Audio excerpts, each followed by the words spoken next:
Hello ನಮಸ್ಕಾರ, ನಿಮ್ಮ ಪ್ರೀತಿಯ ವಿಶ್ವನಾಥ್ ಮಾತಾಡ್ತಿರೋದು ಇಲ್ಲಿ. ಇವತ್ತು ಮಹಾಶಿವರಾತ್ರಿ ಐತಿ ಅಂತ ಹೇಳಿ ನಾವು ಎಲ್ಲಿ ಹೊಂಟಿಯಮ್ಮ? ಅದು ಮುಕ್ತಿ ಮಂದಿರಕ್ಕೆ ನಾವು ಇವತ್ತು ಭೇಟಿ ಕೊಡ್ಲಿ ಹೋಗ್ತಿದೀವಿ. ಅಲ್ಲಿ ದೇವಸ್ಥಾನಕ್ಕೆ ಹೋಗಿ ಸಿಕ್ಕಾಪಟ್ಟೆ ಲಿಂಗಗಳಿದಾವೆ ಅಂತ ಹೇಳಿ ಹೇಳ್ತಿದ್ದಾರೆ. ಅಲ್ಲಿ ಭೇಟಿ ಕೊಟ್ಟು ಪೂಜೆ ಮಾಡಿ ಬರೋಣ ಇವತ್ತು ಅಂತೇಳಿ ಹೋಗ್ತಾ ಇದ್ದೀವಿ. ಬನ್ನಿ, ಲೆಟ್ಸ್ ಗೋ. ಎಷ್ಟೋ ವರ್ಷಗಳಿಂದ ಈ ರೋಡ್ ಪೂರ್ತಿ ಖರಾಬ್ ಆಗಿತ್ತು. ಇವಾಗ ಹೊಸದ್ ಮಾಡಿದ್ದಾರೆ. ಏಕದಮ್ ಸ್ಮೂತ್ ಬೆಣ್ಣೆ ಆಗಿದೆ, ಬೆಣ್ಣೆ ತರ ರೋಡ್. ಹೇಳೋ ತಡಕಿಲ್ಲ ಮತ್ತು ಹಳೆ ರೋಡ್ ಬಂತ. ಹೌದವ್ರಿ, ಅಯ್ಯ ಚಾಲೋನೆ ಟಕ ಟಕ ಟಕ ಟಕ ಟಕ ಟಕ ಟಕ ಟಕ ಟಕ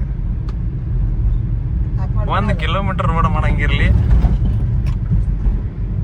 ಮತ್ತು ಹಳೆ ರೋಡ್ ನಡೀತಿದೆ. ರೋಡಿಗೆ ಬಂದ್ರೆ ಒಂಥರ ಖುಷಿ.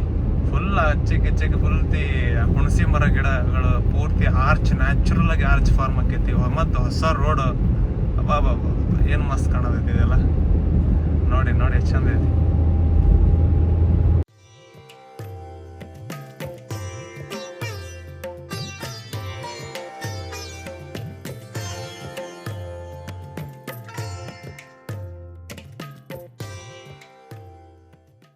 ನಾವು ಎಲ್ಲ ಒಬ್ರು ಹಿಂದೂ ಆಗಿ ನೋಡಿ ಈ ತರ ಲಿಂಗು ಮೇಲೆ ಹಿಂಗ್ ಬರೆದ್ರೆ ತಮ್ಮ ಹೆಸರು ಬರೀತಿದ್ದಾರೆ. ಇದ್ರ ಲಿಂಗು ಮೇಲೆ ಈ ತರ ಬರಿಬಾರ್ದು.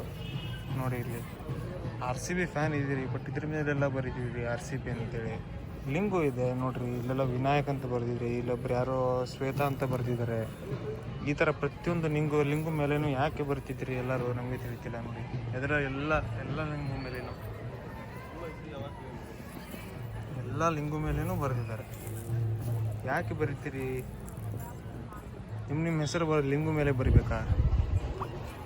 ನೋಡಿ ಇಲ್ಲಿ ರನ್ನ ಅಂತೆ, ರನ್ನ ಯಾರಪ್ಪ ರನ್ನ. ಉಳಿಸ್ಕೊಲಿಕ್ಕೆ ಆಗಲಿಲ್ಲ ಅಂತಂದರೆ ಕೆಡಿಸ್ಲಿಕ್ಕಂತೂ ಮೊದಲೇ ಹೋಗಬೇಡಿ, ಅವು ಪಾಡಿಗೆ ಹೋಗ್ಬಿಟ್ಟು ಬಿಟ್ಬಿಡಿ. ಆ ಥರ ಲಿಂಗು ಮೇಲೆ ಬರೆಯೋದು, ನಿಮ್ಮ ಹೆಸರು ಬರೆಯೋದು ಅಥವಾ ಇನ್ನೊಬ್ಬರ ಹೆಸರು ಬರೆಯೋದು ಅಥವಾ ನಿಮ್ಮ ಪ್ರೇಯಸಿ ಹೆಸರು ಬರೆಯೋದು, ಅದೆಲ್ಲ ಮಾಡ್ಲಿಕ್ಕೆ ಹೋಗಬೇಡಿ. ಲಿಂಗು ಥರ ನೋಡಿ, ದೇವರಿಗೆ ದೇವ್ರ ಥರ ನೋಡಿ, ಆಯಿತಾ?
ಹೇಳೋದು ಭಾಳ ಸುಸ್ತಾಗೈತೆ. ಅದಕ್ಕೆ ಒಂದು ಸ್ವಲ್ಪ ಮಿರ್ಚಿ ಹೊಡೆದೆ ಮನೆ ಕಡೆ ಹೋಗೋಣ ಇವಾಗ.